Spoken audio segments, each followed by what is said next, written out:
L'épisode commence avec un groupe de jeunes filles qui fuient désespérément des orques. Elles sont épuisées, terrorisées, et comprennent très vite qu'elles ne pourront pas courir éternellement. Malheureusement, au moment où elles pensent peut-être pouvoir s'échapper, un étrange garçon apparaît devant elles et se met à rire. Et là, il leur annonce calmement que ces orques travaillent pour lui. Autrement dit, les filles ne sont pas tombées sur des monstres sauvages. Elles sont tombées sur un trafiquant, assez tordu pour utiliser des orques comme chiens de garde, et assez dégoûtant pour leur expliquer qu'il compte tester sa marchandise avant de la vendre. Mais avant même qu'il puisse aller plus loin, les orques sont soudainement décapités. Derrière lui apparaît Ark, le fameux chevalier en armure blanche qui voulait, à la base, mener une petite vie tranquille dans ce monde, sans faire de bruit, sans attirer l'attention, et surtout sans devenir une légende ambulante. Sauf qu'évidemment, il est nul pour ça. Ark explique qu'il voulait simplement voyager discrètement, mais juste après, il envoie le trafiquant voler avec une violence qui prouve qu'il a complètement raté son objectif de discrétion. À ce moment-là, une autre fille est poursuivie par un orque. Mais cette fois, ce sont les compagnes d'Ark qui interviennent. Ariane entre en scène avec toute la puissance d'une guerrière elfe, Chiomé se déplace comme une vraie ninja, et Ponta les accompagne pendant que le reste des orques se fait nettoyer à une vitesse ridicule. En voyant Ariane et Chiomé se battre aussi bien, Ark se dit qu'il doit lui aussi montrer ce dont il est capable. Le problème, c'est qu'avec Ark, se mettre en valeur signifie généralement utiliser une attaque beaucoup trop puissante pour la situation. Il lance donc une énorme magie de foudre, déclenchant une véritable pluie d'éclairs qui extermine les orques. Mais manque aussi d'emporter Ariane avec eux. Heureusement, elle survit grâce à une amulette de protection contre la foudre. Pour Ark, le travail est terminé. Les orques sont morts, les filles sont sauvées, et tout va bien. Mais Ariane, elle, le gronde immédiatement. Parce que oui, sauver des innocents, c'est bien. Mais balancer une attaque de zone qui manque de tuer ses propres alliés, c'est peut-être légèrement exagéré. Et surtout, elle lui rappelle une chose très simple. Si son but est vraiment de ne pas attirer l'attention, alors il fait littéralement tout l'inverse. Pendant ce temps, ailleurs, au coucher du soleil, un groupe de chevaliers encercle ceux qui semblent être des imposteurs du groupe d'Ark. On pourrait croire que les chevaliers vont régler le problème. Mais non. Ils se font démonter presque immédiatement, parce que visiblement, dans cet épisode, même les figurants en armure n'ont pas droit au respect. Plus tard, Ark et ses compagnes sont accueillis dans une ville par des habitants reconnaissants. Pour les remercier d'avoir sauvé les jeunes filles, les villageois leur préparent un grand festin. Et là, on leur sert une spécialité locale. Du crabe de montagne frit. Ark, bien sûr, est immédiatement tenté. Le problème, c'est qu'il oublie un détail assez important sous son armure, il est toujours un squelette. Donc manger devant toute la ville n'est pas exactement l'idée du siècle. Mais comme Ark est parfois aussi innocent qu'un enfant devant un buffet gratuit, il baisse sa garde et manque de retirer son casque devant tout le monde. Ariane le remarque juste à temps et lui demande s'il est vraiment sûr de vouloir faire ça. Ark réalise alors qu'il vient presque de révéler son secret à une salle entière. Il se reprend donc rapidement, comme si de rien n'était. À ce moment-là, le chef de l'auberge leur explique que l'établissement possède aussi un bain.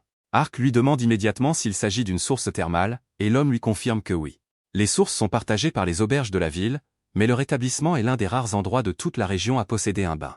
Pour Ark, c'est une révélation divine. Il annonce aussitôt qu'il va se baigner en premier et demande qu'on lui apporte le repas dans sa chambre. Une fille propose même de lui laver le dos, mais Ark refuse avec une panique à peine cachée. Il insiste ensuite pour que personne ne s'approche du bain tant qu'il n'en est pas sorti. Vraiment personne. Évidemment, les habitants trouvent son comportement étrange. Le maire demande alors à Ariane et Chiomé si quelque chose dérange le chevalier. Elles répondent simplement qu'il est très timide. Pendant qu'Ark profite de son bain comme s'il venait d'atteindre le paradis, Ariane et Chiomé restent avec les villageois. Des petites filles leur apportent des fruits, et les deux voyageuses remarquent que les habitants ne semblent pas les détester. Ariane et Chiomé demandent alors si leur apparence ne les dérange pas. Le maire et sa femme répondent que les elfes et les hommes bêtes sont rares dans cette région, donc forcément, elles attirent un peu la curiosité. Mais à leurs yeux, elles ne sont pas si différentes des humains. Chiomé comprend alors qu'il existe vraiment plusieurs sortes d'humains. Certains sont cruels. Certains vendent des innocents. Certains traitent les autres races comme des objets. Mais d'autres sont simplement des gens normaux, capables de gentillesse. Pendant ce temps, Ark profite toujours des sources thermales et affirme presque pouvoir sentir l'eau sur sa peau. Même s'il n'a littéralement pas de peau.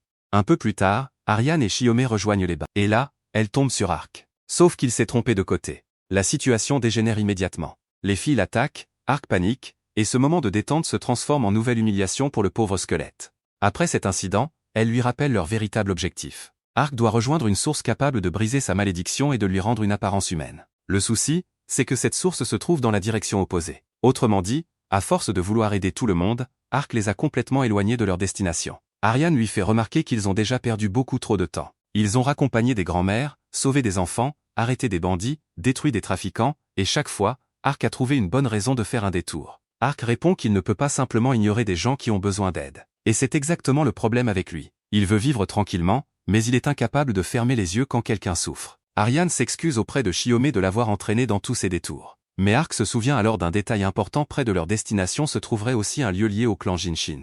Shiyome confirme. On raconte que ce lieu légendaire aurait été habité par le premier Hanzo, le fondateur de son peuple. Pour elle, ce voyage n'est donc pas seulement une aide pour Arc. C'est aussi une mission liée aux origines de son clan. Ariane rappelle donc à Arc qu'ils ne doivent pas oublier l'objectif de Shiyome. Mais pendant qu'elle s'étire, Shiyome remarque ses longues jambes et commence à les toucher, comme si le sérieux de la mission venait de quitter la pièce pendant 30 secondes. Finalement, Arc décide qu'à partir de maintenant, ils prendront un chemin direct. Plus de détours, plus de problèmes secondaires, juste la route vers la source. Mais bien sûr, l'univers entend cette décision et se met immédiatement à rire. Le lendemain, alors que les héros traversent un village, ils remarquent que les habitants se cachent en les voyant. Les gens ferment leurs portes, baissent les yeux, et certains fuient presque leur présence. Arc, Ariane et Shiyome ne comprennent pas pourquoi tout le monde agit comme s'ils étaient des criminels. Puis une mère cherche désespérément son petit garçon. En voyant Arc et les autres, l'enfant panique, tente de s'enfuir, mais trébuche et se blesse au genou. Arc s'approche pour l'aider, mais la mère se jette sur son fils et supplie Arc de l'épargner. Là, Arc est complètement perdu. Il remarque simplement que l'enfant est blessé, alors il utilise sa magie pour le soigner. Le garçon se relève aussitôt, saute sur place, et réalise qu'il n'a plus mal. La mère est sous le choc. Mais au lieu de simplement le remercier, elle demande si Arc n'est pas le chevalier noir argenté, et si Ariane n'est pas la terrifiante elfe noire. Évidemment, les héros ne comprennent rien. Les villageois leur montrent alors des avis de recherche et leur expliquent que deux criminels se font passer pour eux. Un faux chevalier et une fausse elfe kidnappent des gens dans la région, terrorisent les villages, et salissent leur nom. Arc regrette la situation, parce qu'avec tous ses efforts pour ne pas attirer l'attention, il a l'impression que le destin veut absolument faire de lui une célébrité. Mais Ariane, elle, n'a aucune envie de plaisanter. Quelqu'un utilise son image pour enlever des innocents. Et ça, elle ne peut pas l'accepter. Donc le fameux chemin direct vers la source vient officiellement de mourir. Encore une fois, le groupe doit faire un détour. Pour retrouver les kidnappeurs, Ariane et Shiyome décident de jouer les femmes sans défense. Elles s'enfoncent dans la forêt et font semblant d'être perdues. Shiyome entre parfaitement dans son rôle, mais Ariane, elle, est catastrophique. Elle parle trop, explique trop, et son jeu d'actrice donne l'impression qu'elle lit une fiche de mission à voix haute. Shiyome essaye de la corriger, mais même avec des conseils, Ariane reste presque pathétique. Heureusement, les kidnappeurs sont encore plus stupides qu'elle n'est mauvaise actrice. Ils mordent à l'hameçon. Shiyome se met alors à courir comme une vraie victime, tandis qu'Ariane ne comprend pas pourquoi elle ne se contente pas de les battre directement. Shiyome lui rappelle qu'ils ont probablement d'autres otages, et que le but est de se faire conduire jusqu'à leur repère. Ariane se retient donc. Les ravisseurs finissent par les capturer, convaincus d'avoir trouvé une prise de grande valeur. Une elfe et une femme bête. Mais pendant le trajet, les bandits commencent à se comporter comme les pires déchets possibles. Ils parlent d'Ariane et de Shiyome comme de marchandises. Ils jugent leur corps, les insultent, et l'un d'eux insiste beaucoup trop sur les formes d'Ariane. Ariane commence à perdre patience. Mais Shiyome lui rappelle qu'elles doivent garder leur couverture. Ce qui met Ariane encore plus en colère, c'est lorsqu'elle découvre que la personne qui se fait passer pour elle est en réalité un homme déguisé, qui profite simplement de ses jambes sans poils pour jouer le rôle d'une elfe. Là, Ariane atteint un nouveau niveau de dégoût. Mais elle tient bon. Un peu plus tard, elles aperçoivent Ponta et lui font discrètement signe d'aller prévenir Arc. Pendant ce temps, dans le grand-duché de Limbult, Seriarna demande à Yuriarna si elle est vraiment sûre de vouloir rencontrer Sect. Yuriarna confirme. Elle sait que c'est dangereux, mais elle possède maintenant le soutien de Fangas, l'un des grands elfes. Grâce à cette alliance, son frère ne devrait pas pouvoir agir contre elle aussi facilement. Elle veut donc profiter de cette occasion pour découvrir ce qu'il prépare. Cette scène montre que les problèmes d'enlèvement ne sont peut-être qu'une partie d'un conflit beaucoup plus large. De retour avec Ariane et Shiyome, les bandits les conduisent enfin à leur repère. Les criminels présentent leurs nouvelles marchandises à leur chef. Il est satisfait, parce qu'une elfe et une femme bête valent énormément. Mais dès qu'on leur retire leur capuche, son expression change. Il comprend immédiatement qu'il vient de faire une énorme erreur. Ariane le reconnaît aussi. Il s'agit du fils idiot d'un pervers qu'ils ont déjà croisé auparavant. Et en quelques secondes, Arc apparaît. Les imposteurs paniquent en voyant les véritables modèles arriver dans leur propre repère. Arc observe le faux chevalier et demande à Ponta s'il lui ressemble vraiment. Puis il commence à chercher celui qui imite Ariane. Ariane, extrêmement gênée, lui demande d'oublier ce sujet, tandis que Shiyome n'arrive pas à retenir son rire. Le chef ordonne alors aux bandits d'attaquer. Mais évidemment, ils ne font pas le poids. Le faux Arc se lance au combat avec son énorme épée, très confiant, comme s'il était sur le point de prouver qu'il était l'original. Arc reconnaît que son style n'est pas totalement mauvais. Mais il précise qu'il ne voit toujours aucune ressemblance. Quand l'imposteur comprend que ses attaques ne font rien, il tente de fuir. Arc décide alors de lui montrer ce que vaut le vrai modèle. Il utilise une attaque guidée et le met hors combat en un instant, manquant presque de le tuer. De son côté, Ariane reçoit l'attaque de flamme de son imposteur. Mais l'attaque ne lui fait même pas une égratignure. Elle décide donc de montrer la différence entre l'original et la version bas de gamme. Après l'avoir écrasé, elle lui demande ce qu'il en est de cette histoire de jambes plus belles que les siennes. Même Ponta se charge de corriger son propre imposteur. Pendant ce temps, le chef tente de fuir, mais Ariane n'a aucune intention de le laisser partir. Elle demande à Shiyome de s'occuper des prisonniers, puis part avec Ark à sa poursuite. Chiomé ouvre les cellules et libère les captives, pendant qu'Ark et Ariane rattrapent le chef des bandits. C'est là qu'Ark se souvient enfin pourquoi son visage lui disait quelque chose. Mais l'homme se met à rire comme un malade. Il affirme qu'il n'est plus le même qu'avant, puis sort un artefact étrange. Ponta sent immédiatement le danger. Le chef active alors l'objet et invoque une armée de monstres. Mais au lieu d'une créature terrifiante, ce sont des gobelins qui apparaissent. Ark, au lieu d'être inquiet, est presque excité. Pour lui, ce sont de vrais gobelins de fantaisie, et en plus, il y a même un seigneur gobelin au milieu du groupe. Le chef ordonne à son armée d'attaquer pour venger son père. Mais malgré leur nombre, les gobelins ne suffisent pas. Ariane se bat avec violence, Chiomé protège les prisonnières, et Ark finit par affronter directement le seigneur gobelin. Le monstre attaque, mais Ark le coupe d'un seul coup et l'envoie directement rencontrer le Saint-Pierre des gobelins. Puis Ark décide d'en finir avec toute l'armée.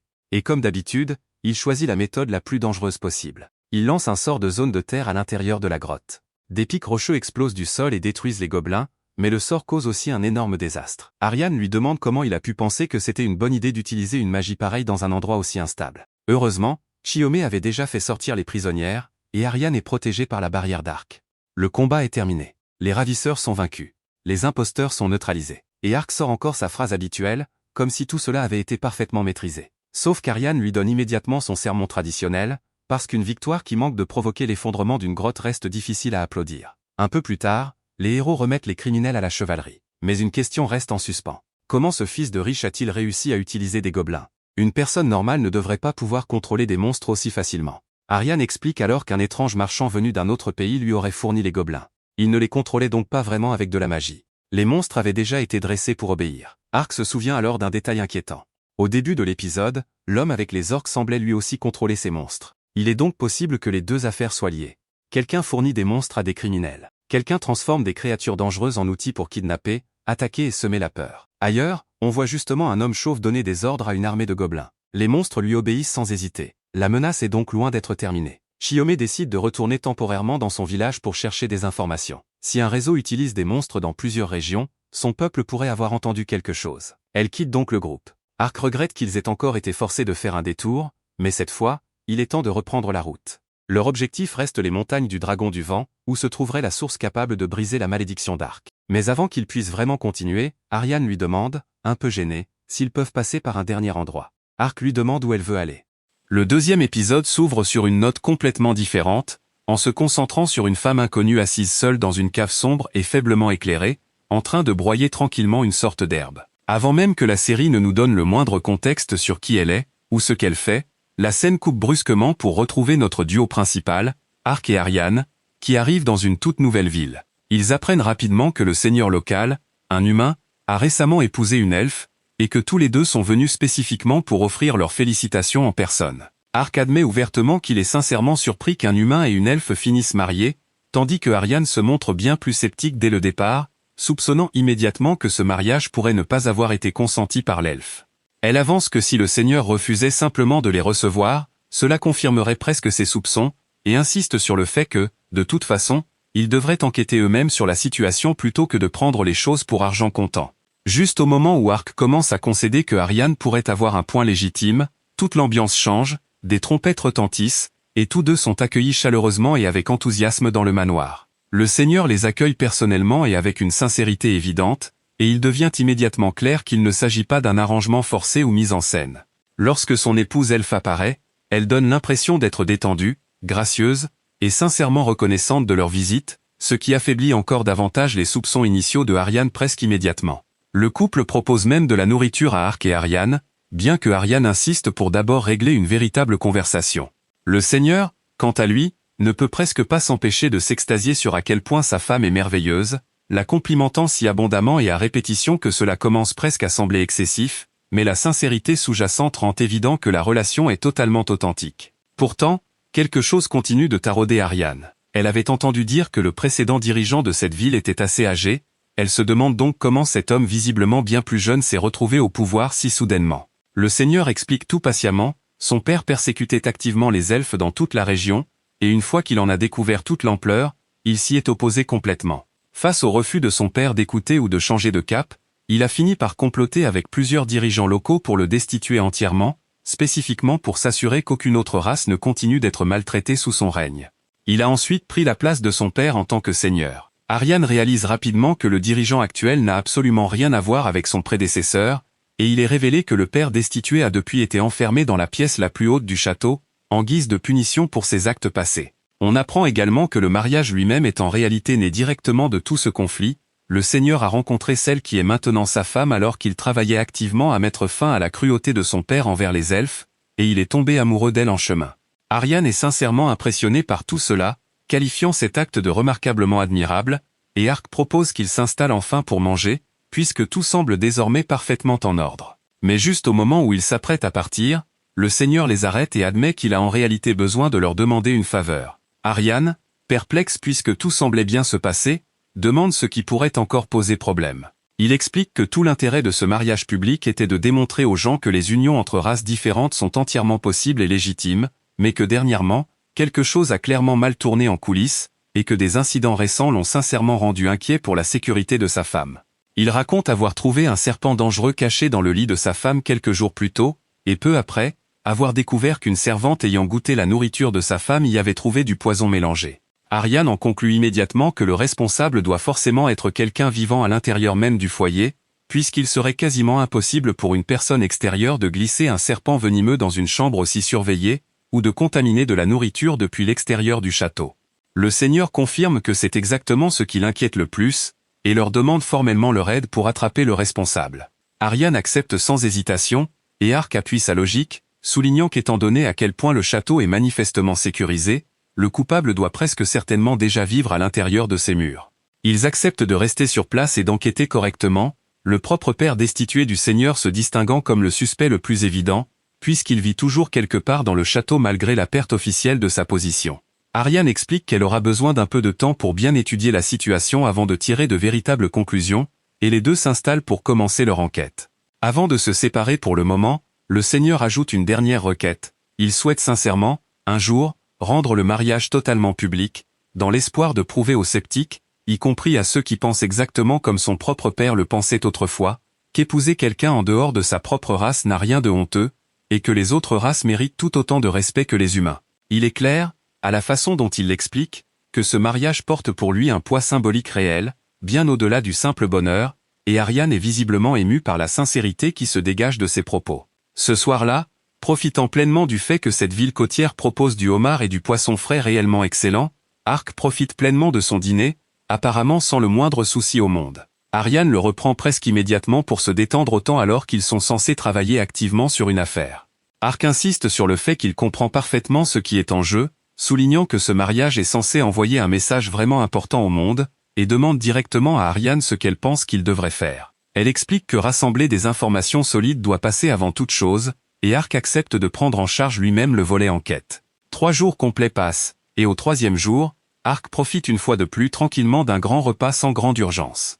Quand Ariane lui demande où en est réellement l'enquête, il lui explique tout ce qu'il a fait jusqu'ici. Le tout premier jour, il a repéré un garde au comportement suspect dans une partie isolée du domaine, pour découvrir, après l'avoir confronté directement, que l'homme était simplement en train d'écrire tranquillement une lettre d'amour, rien de plus sinistre que cela. Ariane n'est pas particulièrement impressionné par cela, mais Arc continue son explication. Un autre jour, il a remarqué un employé de cuisine au comportement étrangement suspect, spécifiquement autour de substances toxiques.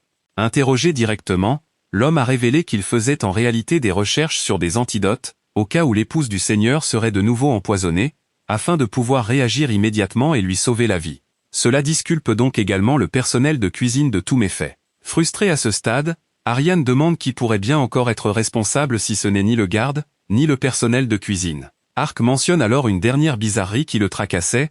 En chemin, ils avaient tous les deux remarqué un perroquet parlant qui disait des choses vraiment étranges. Ariane réalise immédiatement qu'elle a déjà entendu quelque chose en lien avec ce perroquet précis.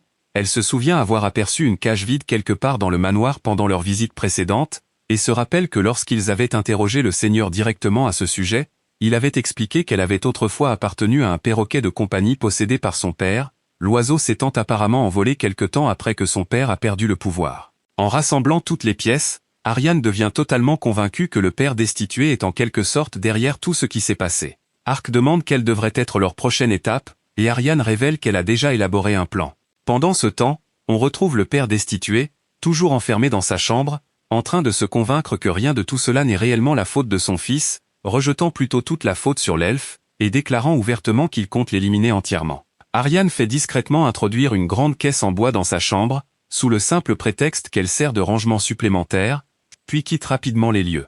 Quand le vieil homme, par pure frustration, finit par donner un coup de pied dans la caisse, celle-ci se fend de manière inattendue, révélant Arc caché à l'intérieur depuis le début, déguisé en une étrange momie sans particularité, spécifiquement pour que le vieil homme ne soupçonne rien d'anormal. Cette nuit-là, Arc observe tranquillement le père parler directement à son perroquet, lui donnant un message détaillé décrivant exactement comment la prochaine attaque prévue devrait se dérouler. Cela confirme pleinement qu'il est derrière tout depuis le début, et le perroquet s'envole en emportant le message avec lui. Le lendemain matin, lorsque le père se réveille, il est stupéfait de découvrir que le squelette déguisé a complètement disparu de l'endroit où il avait été laissé. Ayant déjà envoyé plusieurs assassins à l'avance, le lendemain, alors que le seigneur traverse une partie de la ville, il se retrouve soudainement encerclé et attaqué sans avertissement. Arc arrive exactement au bon moment pour le sauver. Pendant ce temps, l'épouse du seigneur, qui voyage non loin de là est en réalité Ariane déguisée, utilisant l'apparence de l'épouse elfe comme un leurre convaincant, spécifiquement pour attirer et éliminer les attaquants restants un par un, ce qu'elle parvient à faire efficacement et sans trop de difficultés. Séparément, la véritable épouse, Theresia, part de son côté rendre visite à la servante même qui avait été empoisonnée plus tôt. Au même moment, Arc achève le dernier des assassins et suppose brièvement que tout est désormais entièrement résolu, sincèrement soulagé que le seigneur s'en soit sorti sain et sauf. Mais Ariane demande soudain au seigneur où se trouve exactement sa femme en ce moment. Il explique qu'elle est partie voir cette même servante, dans les faubourgs nord de la ville, qui se trouve être exactement la région d'où provient ce type particulier de poison. Ariane réalise immédiatement que la vie de Theresia pourrait être en danger sérieux et presse Arc de les téléporter là-bas aussi vite que possible, ce qu'il fait en répétant rapidement les téléportations pour rattraper la distance à temps. Pendant ce temps, on voit la servante préparer tranquillement du thé pour Theresia, l'empoisonnant secrètement avant de le lui servir. Heureusement, Arc se déplace assez vite pour qu'ils arrivent juste à temps. Ariane attrape le thé avant que Theresia ne puisse en prendre la moindre gorgée, et le verse directement sur une plante à proximité, qui se flétrit et meurt instantanément, confirmant définitivement que le thé avait été empoisonné depuis le début. Ariane révèle alors toute la vérité de la situation, c'est en fait la servante qui est derrière chaque tentative sur la vie de Theresia, depuis le tout début. Theresia est sincèrement choquée par cette révélation, puisqu'elle avait toujours fait entièrement confiance à cette femme en particulier, sans aucune remise en question. Ariane explique que la servante avait délibérément mis en scène l'empoisonnement précédent spécifiquement pour gagner la confiance de Theresia, s'assurant qu'elle se sentirait suffisamment en sécurité pour revenir lui rendre visite plus tard, moment auquel l'attaque véritable et finale pourrait alors réussir. Confrontée directement à la vérité, la servante avoue tout sans grande résistance, expliquant simplement qu'elle ne peut se résoudre à accepter qu'un humain épouse une elfe, en aucune circonstance.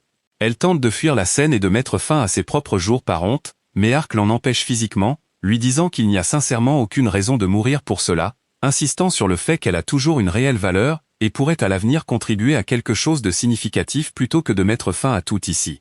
L'intrigue entière étant désormais entièrement résolue, Arc et Ariane se préparent à enfin quitter la ville. Le seigneur et son épouse les remercient chaleureusement et sincèrement, leur disant de les contacter personnellement s'il y a un jour quoi que ce soit qu'ils puissent faire pour leur rendre l'appareil à l'avenir. Alors qu'Arc et Ariane partent en direction de la prochaine ville, ils croisent en chemin un autre perroquet messager, celui-ci portant un nouveau message de la part de quelqu'un nommé Denka. Le message rapporte que de grandes quantités d'hommes-bêtes et d'elfes sont actuellement vendus quelque part à proximité, et les presse d'enquêter directement là-dessus. Munis de cette nouvelle piste, Arc et Ariane repartent une fois de plus vers leur prochain voyage.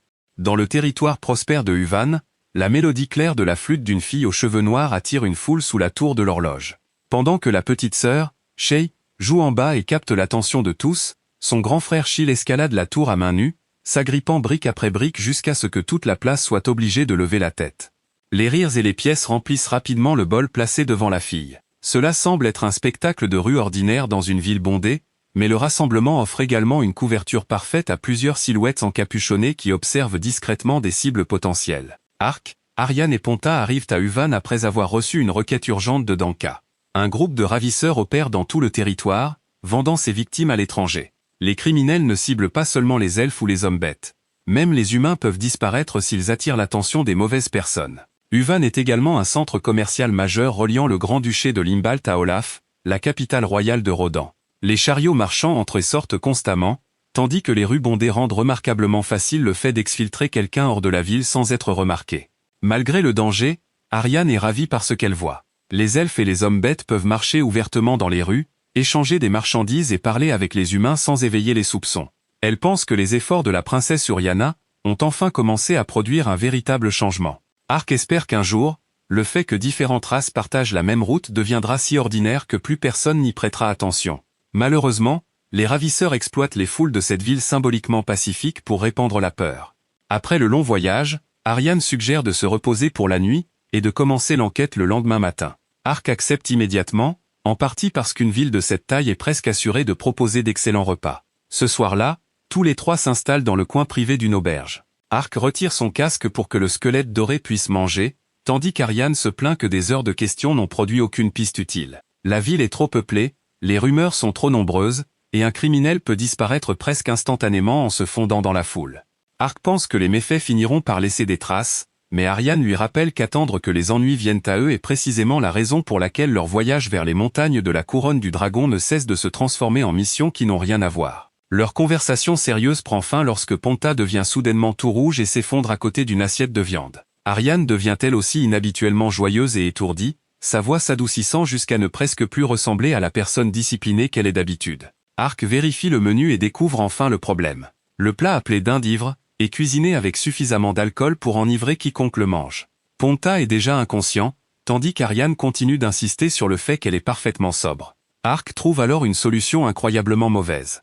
Il décide de protéger tout le monde en mangeant lui-même le reste de la dinde. En conséquence, les deux aventuriers restent complètement inutiles jusqu'à midi le lendemain. Arc et Ponta sont encore en train de s'en remettre, l'un se tenant la tête endolorie tandis que l'autre est allongé de tout son long sur son épaule, mais l'enquête doit continuer. Le groupe se sépare pour fouiller la ville. Arc explore les ruelles étroites et découvre que Uvan possède des coins beaucoup moins prestigieux, incluant des mendiants et plusieurs établissements nocturnes extrêmement suspects.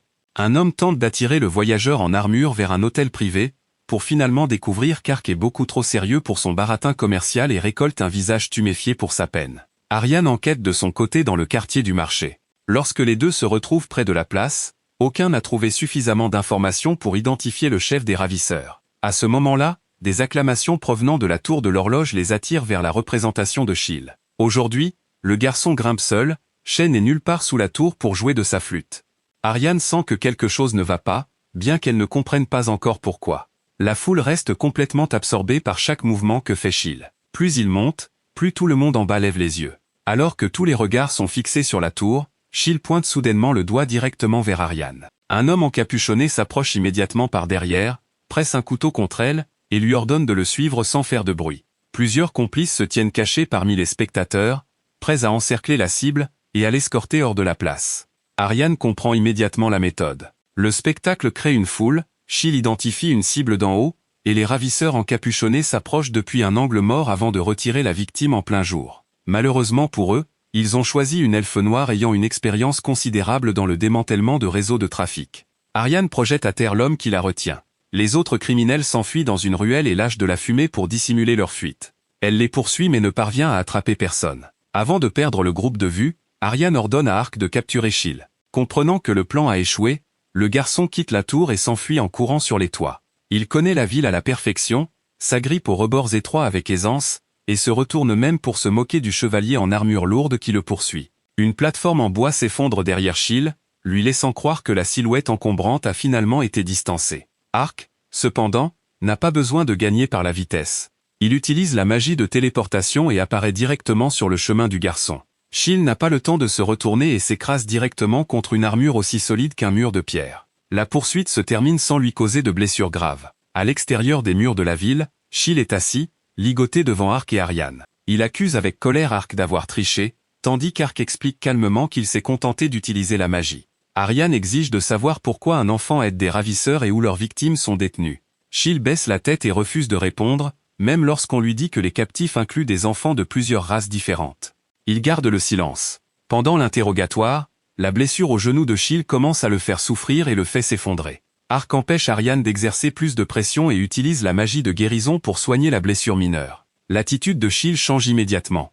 Les personnes qui l'ont capturé n'ont rien exigé en échange avant de l'aider. Il lève les yeux et demande si cette même magie pourrait guérir une jambe qui a été gravement fracturée par le passé. La question révèle que son silence n'a rien à voir avec une quelconque loyauté envers les criminels. Schill explique qu'autrefois, Il se produisait tous les jours avec sa sœur Shay. Il escaladait la tour pendant qu'elle jouait de sa flûte en bas. Chaque fois qu'il essayait de monter plus haut, Shay lui disait de faire attention.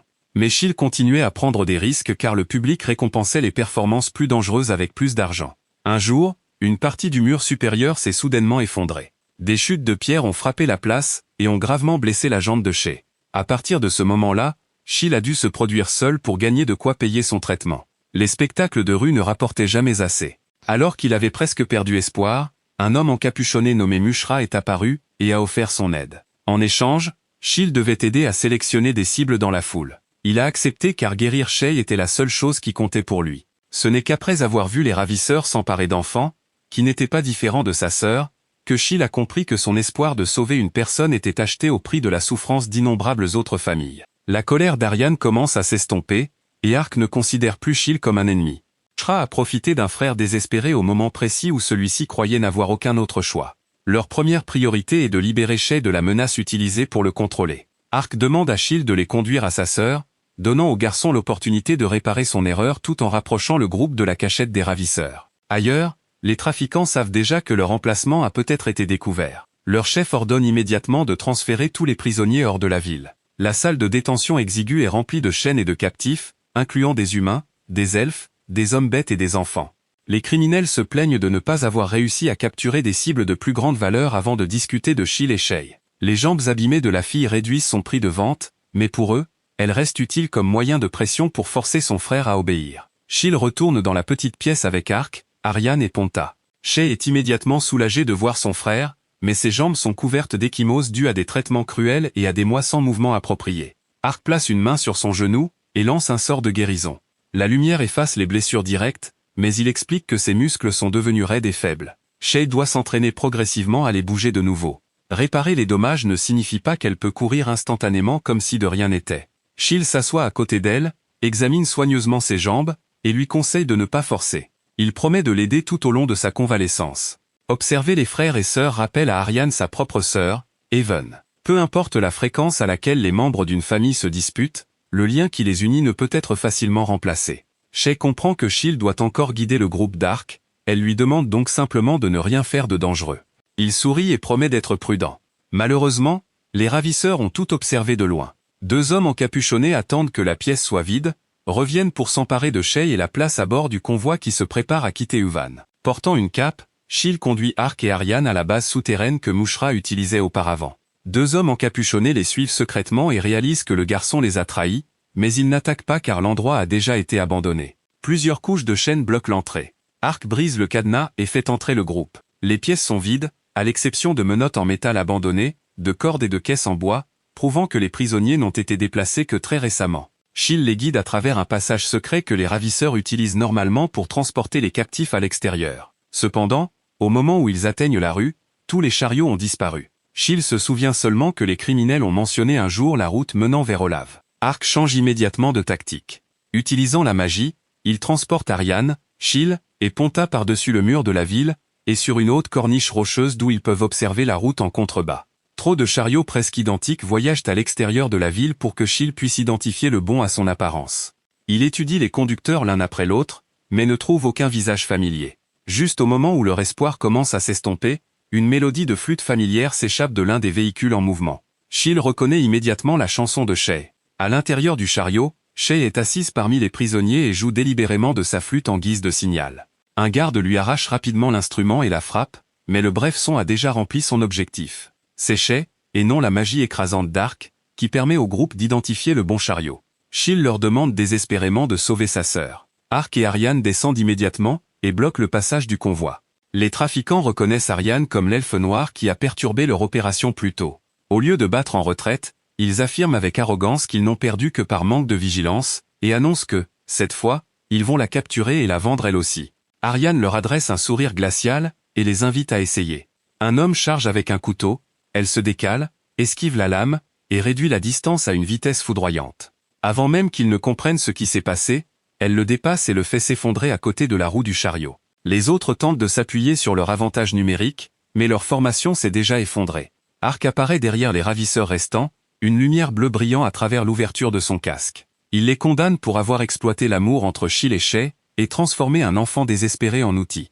Les ravisseurs paniquent, incapables de déterminer si la silhouette en armure est humaine ou s'il s'agit d'une sorte de monstre. Ark déclare que cette fois, ils vont découvrir ce que l'on ressent quand on est emprisonné. Il déclenche son Wyvern Slash. Entaille de la vouivre, envoyant un vaste arc d'énergie à travers leur formation et abattant chaque criminel qui continue de résister, sans blesser aucun des prisonniers à l'intérieur des chariots. Les portes sont ouvertes, permettant aux captifs de sortir les uns après les autres. Au moment où Shay voit son frère, elle l'appelle. Chill se précipite en avant, l'enlace et lui promet que tout est enfin terminé. Les frères et sœurs, qui avaient été utilisés pour soutenir le réseau d'enlèvement, peuvent désormais se tenir l'un à côté de l'autre sans craindre que Mushra n'utilise l'un pour contrôler l'autre. De retour à Houvan, le son de la flûte de Shay remplit à nouveau la place sous la tour de l'horloge. Elle peut désormais se tenir au milieu de la foule et accompagner son frère tout en poursuivant sa convalescence. Chill escalade le mur familier à main nue et déclare que s'il atteint le sommet, tout le monde devra le récompenser par de chaleureux applaudissements. Chill acclame avec plus d'enthousiasme que quiconque. Ark et Aryan observent discrètement depuis la foule le frère et la sœur se réapproprier la vie qui leur avait été volée. La mission à Houvan a sauvé de nombreuses personnes, mais Ark et Aryan comprennent que le convoi qu'ils ont arrêté ne représente qu'une seule branche d'un réseau de trafic plus vaste. Les criminels capturent des victimes et les vendent au-delà des frontières du pays. Mushra et les personnes au-dessus de lui sont toujours en liberté. Ils ont brisé un maillon de la chaîne, mais l'organisation tout entière n'a pas encore été détruite. Alors que le groupe quitte la ville, un oiseau chuchoteur se pose soudainement sur la main d'Aryan. Elle suppose d'abord que Danka a envoyé une autre mission, mais la voix qui s'en échappe appartient à sa sœur Even, qui l'appelle affectueusement, et lui ordonne de venir la retrouver immédiatement. Au même moment, au fond d'un tunnel sombre totalement déconnecté des événements de Houvan, une longue formation de guerriers squelettes marche au pas, vêtus d'un équipement identique. Une mystérieuse silhouette encapuchonnée se tient devant eux, et déclare que même les morts sont autorisés à servir les dieux. Il ordonne à l'armée de morts vivants de considérer ce service comme un immense honneur.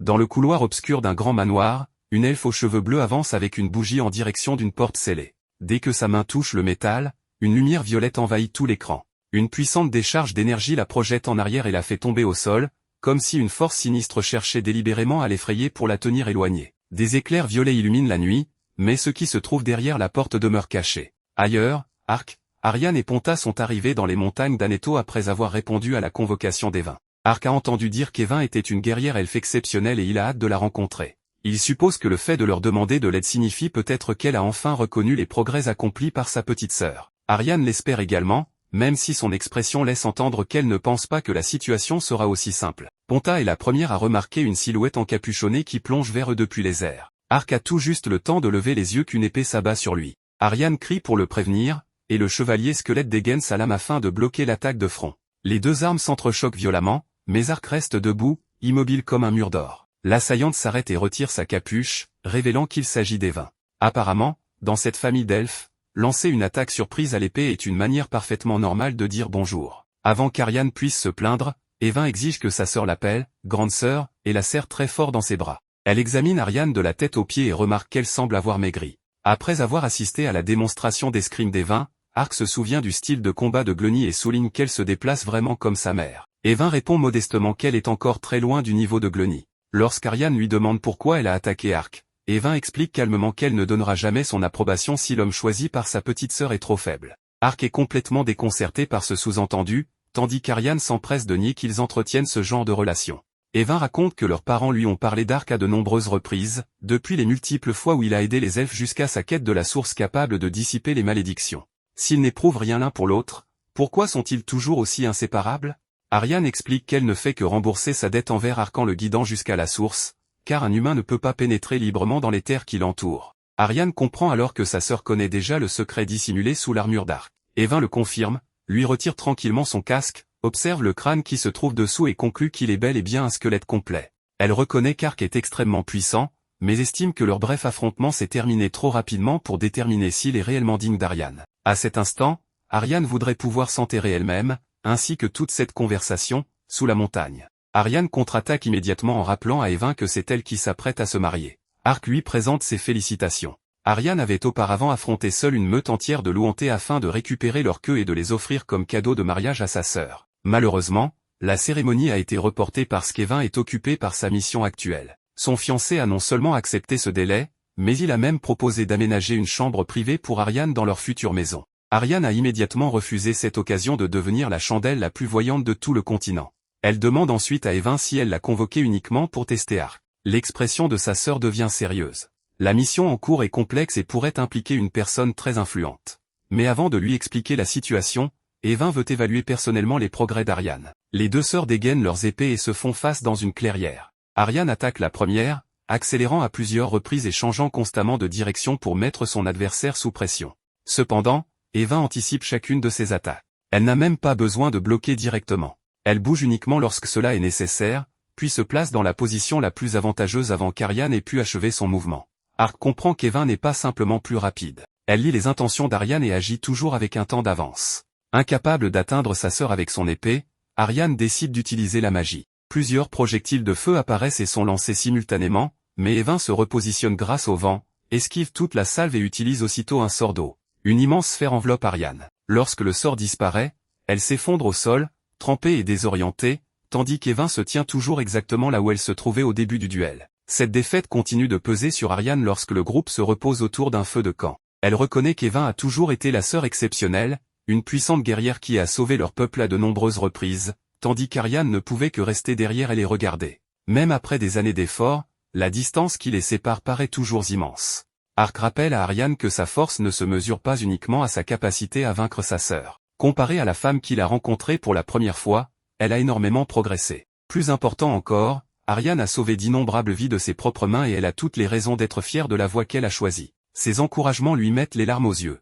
Elle le remercie, tandis qu'Ark explique que son propre voyage n'a pas besoin d'être mené dans la précipitation. Voyager aux côtés d'Ariane lui a déjà apporté beaucoup de bonheur. L'écart entre elle et Evin existe toujours, mais au lieu de se concentrer uniquement sur ce qu'elle n'a pas encore accompli, Ariane sourit enfin et décide de continuer à progresser à son propre rythme. Pendant que le groupe d'Ark se repose dans la forêt, Uriarna est retourné au palais royal de Roden et se tient devant son frère aîné, Sect. Celui-ci la prend aussitôt dans ses bras et exprime son soulagement de la voir encore en vie. En apparence, il s'agit de retrouvailles émouvantes entre un frère et une sœur. Pourtant, derrière cette façade, Uriarna envisage discrètement la possibilité que Darun ait été qu'un pion placé par Sect sur l'échiquier. Pour l'instant, il ne s'agit que d'un soupçon et non d'un fait avéré. Sect lui rend le collier qui appartenait autrefois à leur défunte mère et qui a ensuite été retrouvé en possession de Daru. Uriarna comprend que ce collier, associé à sa disparition, a convaincu tout le monde qu'elle avait été assassinée. Elle ne confronte pas son frère. À la place, elle lui présente calmement les résultats de ses négociations avec le grand ancien Fanga.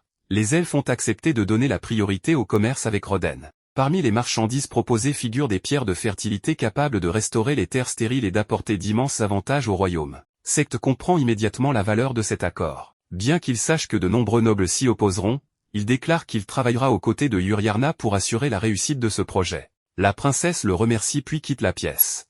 Ce n'est qu'une fois la porte refermée que l'expression amicale de Sect disparaît, remplacée par un air froidement calculateur. Un serviteur l'avertit que la réussite du commerce avec les elfes augmentera considérablement le soutien populaire dont bénéficie Uriarna. Sect se contente de sourire et affirme qu'ils partagent tous les deux le même objectif, puisque tout ce qu'ils font est destiné au bien de Roden. Ses paroles semblent nobles, mais son regard est celui d'un homme qui prépare déjà son prochain coup. De retour dans la forêt, Evin explique enfin leur mission. Au pied des montagnes d'Aneto se trouve un village appelé Der. Autrefois, celui-ci était totalement isolé et n'avait pratiquement aucun contact avec le monde extérieur. La famille du chef dirigeait la communauté depuis des générations, jusqu'à ce que des bêtes magiques attaquent soudainement plusieurs années auparavant, tuant la majorité des habitants. Parmi les rares survivants se trouvait la fille de l'homme qui aurait dû devenir le prochain chef, une femme réputée pour son extraordinaire bonté.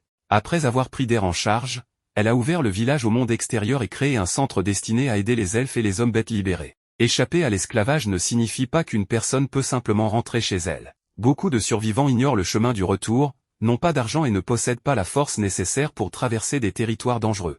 Le centre, connu sous le nom de « village de Lisa », leur fournit un abri, de la nourriture et organise leur voyage de retour. Lisa et son mari, un marchand étranger, auraient consacré les économies accumulées pendant des années au fonctionnement de cet établissement. Ark salue immédiatement la générosité de cet homme, mais Evin soulève un grave problème. Bien que le centre affirme avoir reconduit de nombreux elfes et hommes bêtes dans leur terre natale, il n'a jamais été confirmé qu'une seule de ces personnes était réellement arrivée à destination. Si des voyageurs disparaissent en chemin, leur escorte peut simplement prétendre qu'ils ont été attaqués ou que le groupe s'est séparé quelque part sur la route. Le village de Lisa sauve peut-être réellement des gens, mais quelqu'un pourrait également se servir de sa réputation pour dissimuler une autre activité. Le groupe d'Ark est donc venu enquêter, et non attaquer avant d'avoir découvert la vérité. Lorsqu'il pénètre dans le grand manoir situé au centre de Der, un homme à lunettes s'incline depuis l'escalier et se présente sous le nom de Yakov, l'administrateur du centre. Ariane et Evin prétendent être deux elfes attendant d'être ramenés à la Latoya. Yakov explique que l'établissement accueille actuellement de nombreux elfes et hommes-bêtes.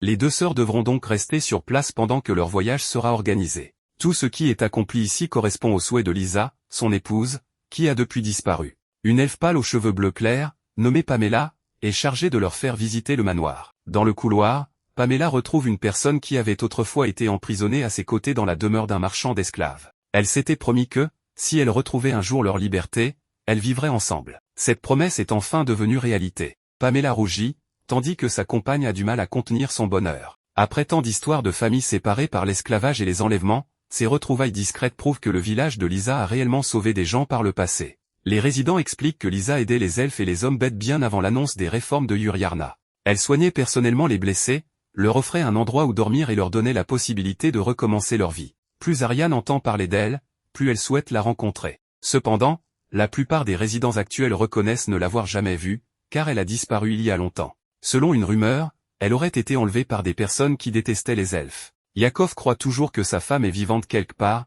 mais une autre rumeur circule également. Quelqu'un aurait aperçu un fantôme devant la chambre de Lisa, et une silhouette indistincte portant une bougie apparaîtrait parfois dans le couloir pendant la nuit. Lorsqu'Ariane et Evin passent devant la chambre verrouillée, elles ressentent toutes les deux une présence extrêmement inhabituelle provenant de l'intérieur. Elles ne tirent pas immédiatement de conclusion et s'éloignent afin de ne pas effrayer les résidents. Au cours d'une conversation privée, Evin explique que la bonté de Lisa était peut-être tout à fait sincère, mais que cela n'empêche pas une autre personne d'exploiter son nom. Ce qui se trouve derrière cette porte ne peut pas être considéré comme une simple rumeur sans fondement, puisque deux elfes hautement entraînés ressentent exactement la même présence. Une fois la nuit tombée, Ariane et Evin retournent secrètement dans la chambre de Lisa.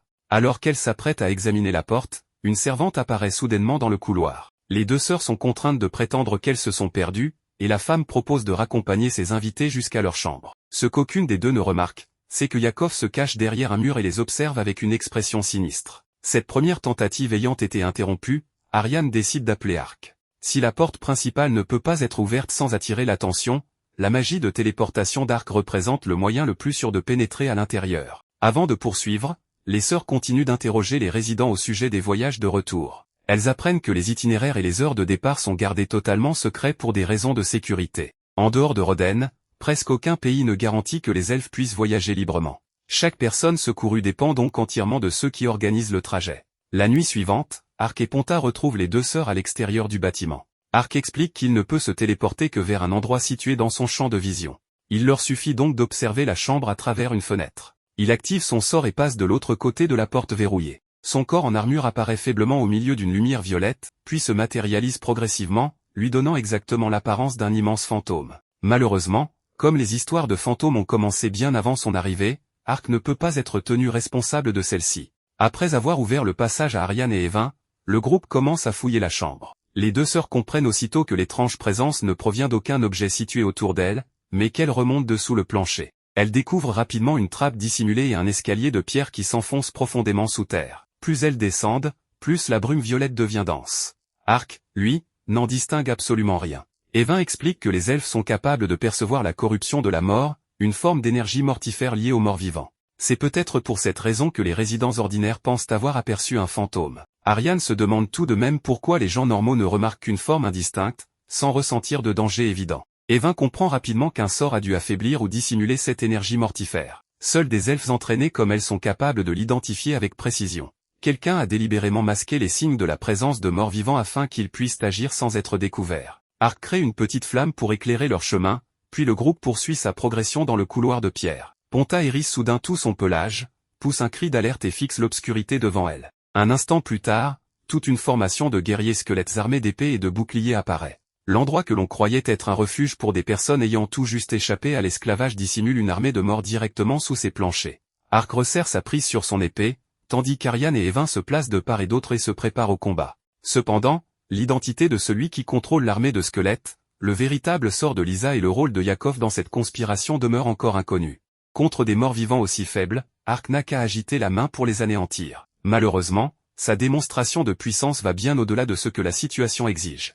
Le sol se fissure sous les pieds du groupe, précipitant tout le monde dans les niveaux inférieurs et les séparant. En surface, Yakov rapporte à un homme chauve vêtu de robe blanche que les intrus sont des guerriers elfes. Plutôt que de montrer de l'inquiétude, l'inconnu déclare que leur arrivée ne pouvait pas mieux tomber. Quel que soit son plan, il reste cependant dissimulé. Après la chute, Ariane se retrouve suspendue à l'envers dans des couches de toile d'araignée à l'intérieur de la caverne. Ponta s'accroche non loin et l'appelle avec détresse à plusieurs reprises. Au moment où la guerrière commence à chercher un moyen de s'échapper, Shiyome apparaît soudainement sur la falaise au-dessus et la libère. Shiyome explique que le clan Jinshin a entendu plusieurs rumeurs suspectes concernant le village de Lisa, alors elle est venue enquêter seule. En s'infiltrant dans le bâtiment, elle a senti une énergie de mort s'échapper du sous-sol, confirmant immédiatement que quelque chose de dangereux y était caché. Ailleurs, Evin réprimande Ark pour avoir utilisé une magie modifiant le terrain à l'intérieur d'une grotte. Ce n'est qu'à ce moment qu'il se souvient qu'Ariane l'avait mis en garde contre exactement la même chose.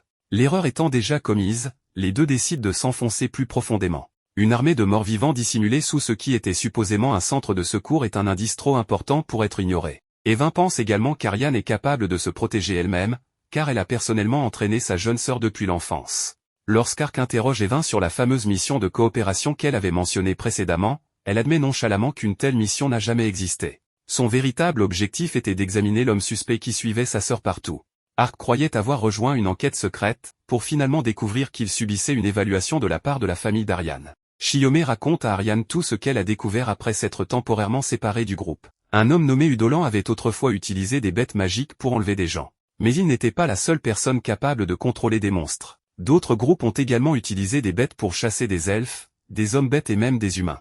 Les victimes n'ont peut-être pas été transportées directement à l'étranger comme on le suspectait initialement. Au lieu de cela, elles semblent avoir été rassemblées dans un lieu situé à l'intérieur du royaume de Roden. Cela fait du village de Lisa un suspect de premier plan, notamment parce que Yakov est décrit comme un marchand étranger, même si personne n'a pu déterminer de quel pays il vient réellement. Au palais royal de Roden, la princesse Uriana reçoit un rapport de l'ancien Fanga indiquant que plusieurs elfes récemment secourus ont de nouveau disparu. Elle ne conclut pas encore que toutes les disparitions ont le même coupable, mais elle remarque également que le culte de Ilk attire discrètement davantage de fidèles. Publiquement, le culte prêche la prière et la paix. En privé, cependant, il encourage la haine envers les elfes et les hommes-bêtes. Malgré cela, Uriana manque encore de preuves reliant directement Ilk aux enlèvements. Dans les souterrains, Ark et Evin découvrent des cristaux bleu-vert foncé. Lorsqu'Ark en teste un avec du feu, il brûle avec une flamme bleue inhabituelle. Evin identifie la substance comme étant du minerai de cristal magique, une source de combustible incroyablement précieuse. Depuis une position surélevée,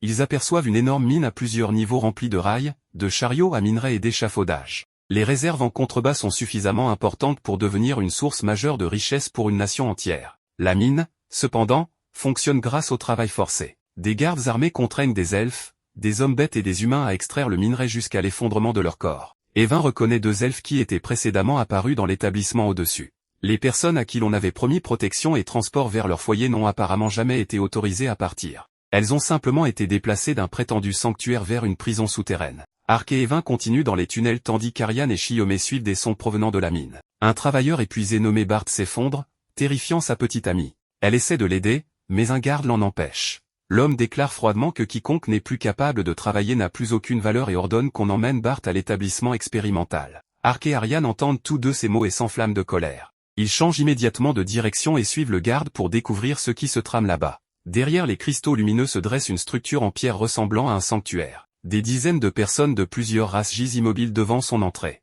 Le groupe d'Ark se réunit là et commence à les examiner individuellement. Ark trouve une victime qui respire encore, tandis qu'Evin et Shiyome confirment que plusieurs autres sont encore en vie. Ark lance le sort soin supérieur, créant un dôme de lumière qui couvre toute la salle et restaure tous ceux qui peuvent encore être sauvés. À leur réveil, les victimes expliquent que Yakov les a trompés avec des promesses de protection, pour les forcer ensuite à travailler dans la mine jusqu'à ce que leur corps ne puisse plus endurer le labeur. Ponta se met soudainement en alerte autour des personnes restées immobiles. Evin remarque une énergie de mort violette entourant leur corps, ils sont déjà devenus des morts vivants. Un survivant révèle que Yakov fait travailler les prisonniers jusqu'à la mort pour extraire le cristal magique, puis utilise leurs cadavres pour créer une armée de morts. Même les guerriers squelettes rencontrés plus tôt ont peut-être autrefois été des victimes de cet établissement.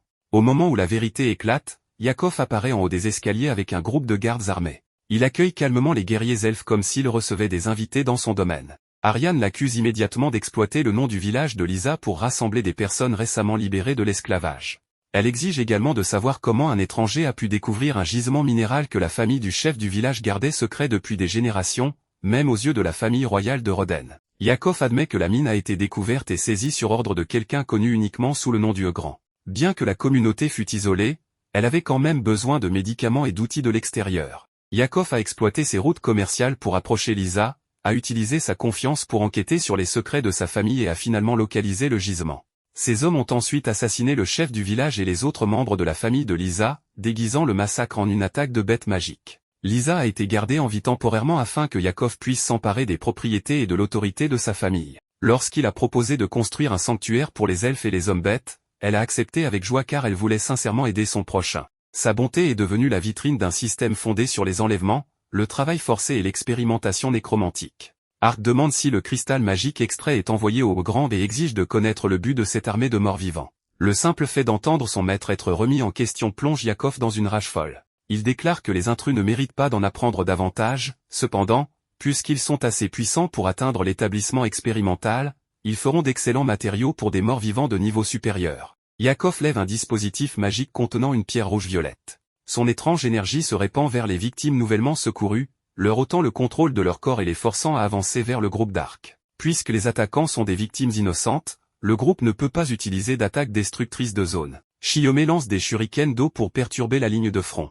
Aryan entoure son épée de vent et repousse les prisonniers en arrière, tandis qu'Evin crée des murs de pierre pour séparer la foule et restreindre ses mouvements. Les trois coordonnent leurs capacités pour maîtriser tout le monde sans ôter une seule vie. Les soldats de Yakov profitent de la distraction pour lancer une attaque surprise, mais Ark les attend déjà. Il active double brise-armure et envoie deux hommes valdinguer contre le mur derrière eux. L'impact fissure la pierre et révèle un squelette portant une robe bleue.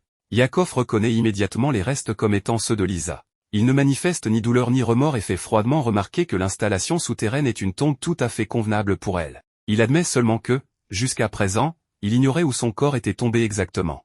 Ark avait initialement l'intention de remettre Yakov aux autorités, mais après avoir été témoin de tels crimes, il admet qu'une telle issue ne suffirait pas à apaiser sa colère. Yakov active le pouvoir qui lui a été accordé par le Grand. L'énergie rouge-violette fait trembler la pièce tandis que des pierres tombent du plafond de la caverne, et il profite du chaos pour s'échapper. Le groupe d'Ark ne le poursuit pas immédiatement. Leur priorité est d'évacuer les personnes encore piégées à l'intérieur. Shiyome, Ponta, Pamela et les résidents locaux guident les victimes hors des tunnels. Lorsqu'Ark, Aryan et Evin atteignent enfin le domaine à la surface, le sol explose. Un gigantesque golem de pierre recouvert de cristaux bleus s'élève de la poussière. Ark est surpris car les golems ordinaires ne sont généralement que de grossières figures de boue.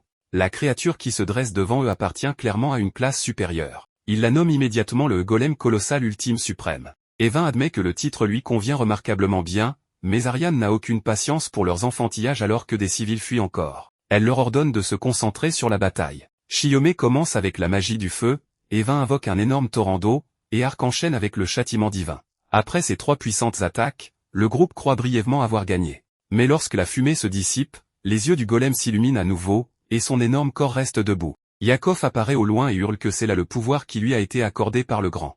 Obéissant à son ordre, le golem rassemble de l'énergie et tire un énorme rayon vers le groupe d'Ark. Tout le monde esquive l'attaque, mais l'explosion déchire le sol et déclenche des incendies près du domaine. Aryan réalise que s'il continue à échanger des attaques d'une telle ampleur ici, le centre de secours sera réduit en cendres, même s'il l'emporte. Shiyome revient et confirme que tous les occupants de la mine ont été évacués. Sans civils en danger, le groupe peut enfin tirer pleinement parti du terrain. Aryan charge Evin et Shiyome de contrôler les incendies et de rediriger l'adversaire. Pendant qu'Ark fonce directement vers le golem, il le provoque continuellement et utilise sa robuste armure comme appât, éloignant l'énorme créature de la zone résidentielle vers un filon minier abandonné. Evin utilise un puissant courant d'eau pour modifier sa trajectoire, et Shiyome enchaîne avec lance d'eau. Leurs attaques combinées forcent le golem à se diriger vers la zone choisie. Au moment où il atteint le centre de la mine, Ark lance croc de roche.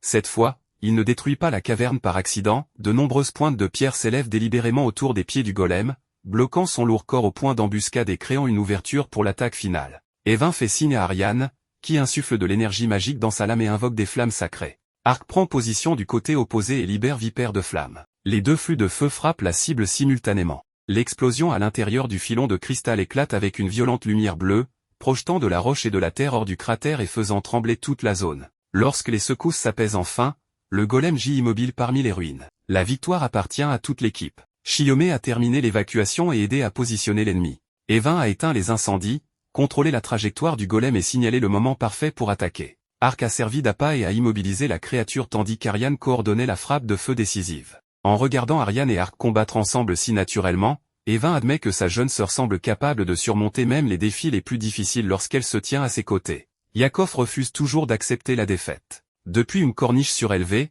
il ordonne frénétiquement au golem de se relever et de détruire les ennemis du grand. L'énorme corps bouge effectivement une dernière fois, mais au lieu de faire face au groupe d'Arc, sa tête se tourne directement vers Yakov. L'intendant perd son sang-froid et s'approche, tentant de le forcer à obéir. Il remarque alors un crâne humain incrusté dans le noyau du golem. L'image d'une femme en robe bleue apparaît dans l'énergie environnante, et Yakov se fige en prononçant le nom de Lisa. Personne ne sait si la silhouette est son esprit, un souvenir ou simplement une illusion. Le golem utilise ses dernières forces pour s'avancer vers Yakov et s'effondre de tout son poids directement sur lui. La poussière et la roche dissimulent le résultat. Tout le monde suppose que la créature a simplement épuisé son énergie et est tombée sur lui par hasard. Pourtant, la brève apparition de l'image de Lisa dans les ruines rend cette coïncidence difficile à accepter. De loin, l'homme chauve en robe blanche observe silencieusement la destruction avant de s'éloigner. L'histoire se déplace ensuite vers le Saint-Empire de Ilk. À l'intérieur de la grande cathédrale centrale d'Aru, un subordonné rapporte que Baltro a perdu une base de soutien opérationnel dans le royaume de Roden. Thanatos est assis sur son trône et déclare froidement que cette perte n'affectera pas leur grand dessein. Il convoque le cardinal Palmo et lui ordonne de dire à Celsius de lancer l'opération. La défaite de Yakov n'est pas la fin. Elle prouve simplement que le village de Lisa n'était qu'un maillon d'un réseau bien plus vaste. Le lendemain matin, les victimes secourues remercient le groupe d'Arc avant de se préparer à rentrer chez elles. La personne responsable de toute cette conspiration reste non identifiée, tandis que les mystères entourant le grand, Ilk et la présence de Lisa à l'intérieur du golem restent irrésolus. Evin a une autre mission et décide de se séparer du groupe. Arc et Chiomé lui disent au revoir, mais Ariane suit maladroitement sa sœur et lui demande ce qu'elle pense d'Arc. Evin évite de donner une réponse directe et la taquine en disant qu'Ariane s'est toujours interposée entre eux, l'empêchant de se faire une opinion correcte. La jeune guerrière retourne auprès de ses compagnons, le visage écarlate. Elle ignore qu'après être partie, Evin se remémore leur précédent test de force et réalise qu'Arc s'est délibérément retenu. S'il s'était battu sérieusement, le résultat aurait pu être complètement différent. Evin comprend qu'elle doit continuer à devenir plus forte, car elle n'est pas encore prête à confier sa sœur à quelqu'un d'autre. En même temps, elle a commencé à voir Arc comme quelqu'un de réellement capable de protéger Ariane. Lorsqu'Arc demande de quoi les sœurs ont bien pu discuter, Ariane nie immédiatement que c'était important et presse le groupe de reprendre son voyage. Après avoir laissé derrière eux les ennuis du village de Lisa, le groupe d'Arc retourne enfin à l'objectif qui a été retardé bien trop longtemps. Ils s'enfoncent dans une région intacte que des gens ordinaires n'auraient presque aucune chance d'atteindre sans un elfe pour les guider. Forêts et chaînes de montagnes s'étendent jusqu'à l'horizon. Ariani pointe du doigt un arbre énorme qui domine la mer de verdure au loin. C'est Lord Crown, la région qui abrite une source légendaire dont on dit qu'elle possède le pouvoir de briser les malédictions. Si l'histoire est vraie, Arc aura peut-être enfin un moyen de se libérer de la malédiction qui l'a transformé en squelette. Atteindre cet endroit a cependant déjà exigé du groupe de survivre à plus que sa juste part de catastrophe. Arc commence avec enthousiasme à chercher l'emplacement exact de la source lorsqu'il remarque une ancienne porte torii couverte de mousse et de lianes, au plus profond de la forêt. Il pense immédiatement à Ranzo, le fondateur dont Chiomé a tant parlé. Malheureusement, Arc devient tellement fasciné par la porte qu'il ne remarque absolument pas ce sur quoi il vient de marcher. Le sol se met à trembler. La poussière remplit l'air et quelque chose d'énorme bouge sous ses pieds. Ce qu'Arc prenait pour un sol solide, est en réalité le corps d'un dragon qui y reposait. Il a accidentellement marché directement sur le propriétaire du territoire. Le dragon ouvre les yeux, furieux, et réprimande l'intrus irrespectueux. Sa présence écrasante suffirait à paralyser la plupart des créatures ordinaires. Pourtant, Arc reste debout sans reculer d'un seul pas. Voyant que l'homme devant lui n'est absolument pas affecté par la pression, le dragon interprète le comportement d'Arc comme un défi. Arc lève précipitamment les mains et essaie d'expliquer qu'il n'a aucune intention de se battre, mais le dragon attaque avant qu'il ait pu terminer. Sa queue énorme balaye la zone et envoie Arc voler. Au moment où il se relève, le dragon ouvre la gueule et commence à rassembler de l'énergie. Une immense sphère de lumière bleue se forme à l'intérieur de ses mâchoires, et Arc reconnaît le souffle du dragon juste avant que le rayon ne soit tiré droit sur lui. L'attaque creuse une tranchée brûlante à travers la forêt, laissant un chemin calciné s'étendant loin derrière lui. Pourtant, Arc reste debout au centre de la destruction grâce à ses capacités défensives. Même le roi dragon est surpris qu'il ait résisté au souffle du dragon. La créature annonce que sa prochaine attaque sera sérieuse. Tandis qu'Arc dégaine son épée et se prépare à répondre, ce qui avait commencé comme un simple malentendu se transforme rapidement en un véritable combat. À ce moment-là, Ariani et Chiomé se précipitent et exigent immédiatement que les deux camps s'arrêtent. Ariani s'adresse respectueusement au dragon en l'appelant le roi dragon et se présente comme Ariani Glennis Maple, une elfe de la grande forêt du Canada. Chiome s'avance et s'identifie comme une descendante du clan Genshin autrefois dirigé par Hanzo. Dès qu'il entend le nom de Hanzo, le roi dragon réalise que ses visiteurs ne sont pas de simples intrus. Il abandonne sa posture de combat et se présente comme Vilarsfim. Ark donne également son nom, expliquant qu'il n'est qu'un mercenaire errant qui n'a jamais eu l'intention de manquer de respect. Après avoir entendu le but de leur voyage, Vilarsfim comprend qu'Ariani et Chiome aident Ark à chercher le pouvoir de la source en remerciement de tout ce qu'il a fait pour elle. Le roi dragon s'excuse d'avoir immédiatement supposé qu'Ark était un intrus dangereux et explique que la source se trouve au-delà de la porte Tori. Le groupe est libre de l'utiliser. Chiome se souvient soudain que des traces de l'ancienne résidence de Hanzo sont censées subsister au-delà de la porte, ce qui signifie qu'il pourrait encore y avoir des indices concernant le fondateur du clan Genshin. Elle interroge Vilarsfim au sujet de l'établissement caché que son peuple a passé tant de temps à chercher. Il répond que Hanzo vivait déjà dans cette région avant même l'arrivée de Vilarsfim. Chiome n'a donc besoin de la permission de personne pour enquêter ou s'y installer. Elle le remercie avec gratitude. Ark et Ariani sont également soulagés que les gens qui ont récemment échappé à la persécution puissent enfin avoir un endroit suffisamment sûr pour recommencer. Les trois continuent alors plus profondément dans la zone liée à Hanzo. Une petite maison abîmée par le temps demeure parmi les arbres, et est censée avoir été autrefois sa demeure. Plus loin se dresse un arbre ancien énorme. De près, son tronc ressemble à une montagne enracinée directement dans la terre. Personne ne sait exactement quel âge il a, seulement que les légendes affirment qu'il existe depuis les premiers jours du monde. Près de ses racines se trouve une source chaude naturelle. La destination qu'Ark a cherchée tout au long du voyage. Il s'agenouille immédiatement et plonge une main dans l'eau. Au moment où ses os blancs touchent la source, une lumière violette pâle les entoure et la main squelettique se transforme progressivement en une main humaine. Ariani et Chiome reconnaissent aussitôt que l'eau fonctionne. Leur excitation ne dure cependant pas longtemps. Dès qu'Ark retire sa main, la chair disparaît et elle redevient un os. Ark conclut que toucher l'eau pendant seulement quelques secondes n'est probablement pas suffisant. S'il veut changer tout son corps, il devra peut-être s'y immerger bien plus longtemps. Il s'apprête à retirer ses vêtements lorsque le squelette se souvient soudain qu'il possède encore un peu de dignité. Ariani et Chiome se tiennent juste là, et le fait d'être fait d'os ne signifie pas qu'il a cessé d'être un homme. Les deux filles deviennent également gênées et se dirigent vers un autre bassin pour qu'Ark puisse expérimenter en paix. Il retire son armure lourde, et entre dans la source sous sa forme squelettique familière. Pendant ce temps, Ariani et Chiome se détendent dans le bassin voisin, et se demandent à quoi ressemblera Ark s'il retrouve une forme humaine. Peut-être sera-t-il étonnamment bel homme et musclé. La partie musculaire s'avère en effet exacte, bien que ses longs cheveux couvrent tellement son visage que les deux ne peuvent toujours pas dire à quoi il ressemble vraiment. Ark se convainc que son long voyage a enfin atteint son but. Malheureusement, peu de temps après avoir quitté la source, il devient soudainement étourdi et s'effondre. Ariani et Chiome se précipitent pour le vérifier. Au moment où il reprend conscience, il est revenu à son corps squelettique familier. Ariani émet l'hypothèse que l'effet de la source ne dure peut-être qu'un temps limité. Chiome souligne également qu'Ark a toujours été une existence extrêmement inhabituelle. Il n'a pas besoin de respirer comme un humain ordinaire, mais peut pourtant manger et boire. Son corps suit des règles qui ne ressemblent ni à celles d'une personne normale, ni à celles d'un mort-vivant typique. Tandis que le groupe d'Ark s'efforce de comprendre l'effet temporaire de la source, l'histoire se déplace vers le palais de Dishyanis. Un subordonné fait un rapport sur des cristaux inhabituels implantés dans des bêtes magiques, le même genre de créatures qui avaient auparavant semé le chaos dans tout le royaume des rongeurs. L'analyse suggère que la technologie ressemble à l'anneau d'employé autrefois utilisé par Fumba. La possibilité que la technologie impériale ait fuité hors de l'Empire est soulevée, bien que cela n'ait pas encore été prouvé. Dishyanis demande ensuite des nouvelles de l'église Ilk. L'enquête est toujours en cours, mais lorsque son subordonné rapporte que le nombre de fidèles de Ilk à Tajian augmente également, Dishyanis s'en aperçoit immédiatement. Des événements qui semblaient autrefois sans lien, commencent à révéler des connexions suspectes. De retour dans la forêt, Ariani et Chiome s'approchent directement du roi dragon pour lui demander des nouvelles de l'état d'Ark. Vilarsfim remarque calmement que l'existence même d'Ark est déjà anormale. Son état actuel ressemble à celui de quelqu'un qui se sent faible après être resté trop longtemps dans une source chaude, donc Ark devrait finir par se réveiller. Chiome est soulagé par cette explication.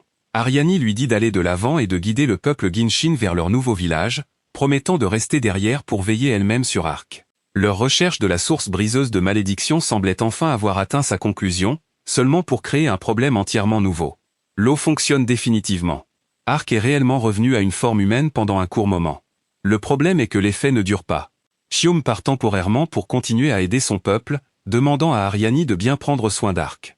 Cela semble une demande ordinaire, bien que la réaction d'Ariani suggère que la mission est tombée directement dans l'un de ses points sensibles émotionnels les plus embarrassants. Dehors, de nombreux habitants participent déjà au développement du nouveau village. Des arbres sont abattus, des terrains sont défrichés, des ossatures de maisons sont élevées et des canaux sont construits. Vue d'en haut, la colonie s'est déjà étendue en une communauté de taille respectable, avec des murs défensifs et de nombreux bâtiments. Pendant ce temps, Ark reste complètement inconscient dans son lit. À mesure que le temps passe et qu'Ark refuse toujours de se réveiller, Ariani commence à s'inquiéter sérieusement. Normalement, il peut supporter des punitions considérables, et sa magie est assez puissante pour détruire le paysage environnant par accident. Pourtant, cette fois, il gît si immobile qu'aucun appel ne produit de réponse. Juste au moment où Ariani n'a plus d'idée, Shiom revient avec une méthode qui semble tout droit sortie d'un conte de fées. Selon elle, la façon de réveiller une personne endormie est avec un baiser de quelqu'un qui éprouve de profonds sentiments pour elle. Ariani devient instantanément rouge de la tête aux pieds. Shiom devient de plus en plus enthousiaste, citant de vieilles histoires comme si elle avait découvert une véritable technique de résurrection. Même Pon est assis à proximité, regardant avec une anticipation pleine d'espoir. Avec Ark immobile à côté d'elle, et Kiom qui encourage continuellement ce plan ridicule, Ariani devient de plus en plus agitée à chaque seconde. Finalement, elle rassemble assez de courage pour se pencher. Plus elle s'approche du crâne d'Ark, plus elle ralentit. Shiom devient si tendue qu'elle se couvre le visage tout en continuant à regarder entre ses doigts. Juste au moment où Ariani est sur le point de l'atteindre, Ark se redresse soudainement. Apparemment, même le destin refuse d'accorder à ce squelette un moment romantique parfait. Ariani panique et demande à savoir quand il s'est réveillé. Ark explique nonchalamment que les choses sont devenues si bruyantes qu'il a décidé d'ouvrir les yeux. Furieuse au-delà des mots, Ariani le fait exploser jusqu'à ce qu'il soit noirci et fumant. Ce n'est qu'après qu'Ark réalise combien de temps il a été inconscient et s'excuse d'avoir causé tant d'ennuis à tout le monde. Ariani lui dit de ne pas s'en inquiéter, tant qu'il oublie définitivement tout ce qui a failli se passer un instant plus tôt. Ailleurs, dans une ville portuaire la nuit, un elfe masculin blond savoure calmement une pâtisserie à la salade d'ananas locale de Plymouth. Après avoir terminé son repas, il remercie le personnel et quitte le restaurant. En marchant, il considère son itinéraire et réalise qu'il ne peut plus continuer par la mer, ce qui signifie qu'il devra voyager par voie terrestre jusqu'à Tadjian. La soirée reste paisible jusqu'à ce qu'il passe par un quartier d'entrepôt désert. Une silhouette encapuchonnée tombe soudainement d'en haut, une lame brillant dans l'obscurité. L'elfe parvient à bloquer l'attaque d'ouverture avec son épée, et remarque rapidement que l'assaillant se bat avec deux lames. Leur échange ne dure qu'un court instant. L'assaillant encapuchonné se faufile à travers sa défense et le coupe à l'épaule. L'elfe perd l'équilibre et tombe.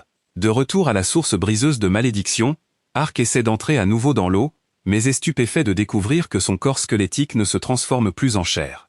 Villars Fim apparaît et suggère que l'état d'Ark a peut-être développé une résistance au pouvoir de la source.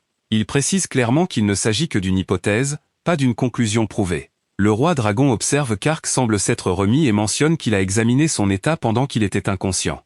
Villars Fim décrit Ark comme un dérivé. Lorsque Ark demande ce que cela signifie, le roi dragon explique que le terme désigne les personnes qui n'appartiennent pas à ce monde et qui y sont emportées depuis ailleurs. De tels cas sont rares, mais pas complètement inconnus. Ark, cependant, est particulièrement inhabituel. Selon Villars Fim, le vrai corps physique d'Ark semble rester dans un autre monde. Ce qui existe ici est essentiellement son âme résidant à l'intérieur d'un corps emprunté. Son état ne peut donc pas s'expliquer comme une malédiction ordinaire. La dernière fois qu'Ark est entré dans la source, son pouvoir a temporairement créé un corps physique pour lui, mais ce corps n'était pas le sien d'origine. Villars Fim utilise une illustration simple pour expliquer davantage, toutes les émotions et stimulations qu'Ark éprouve dans ce monde s'accumulent normalement à l'intérieur du corps emprunté qu'il habite actuellement. Lorsque la source a soudainement créé une nouvelle forme physique, tout ce qui était stocké dans le vaisseau emprunté s'est transféré d'un seul coup dans le nouveau. L'afflux soudain a été trop important pour que le corps temporaire puisse le supporter, provoquant la perte de conscience d'Ark. Ark comprend l'explication et remercie le roi dragon.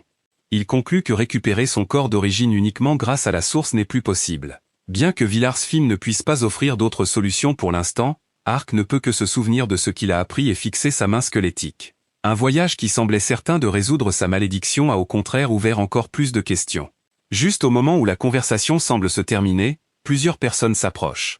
Gman est parmi eux, debout à côté d'un homme âgé aux longs cheveux blancs et vêtu de vêtements traditionnels. Ariani et Kiome sont également là. Kiome reconnaît immédiatement Gman et appelle son nom.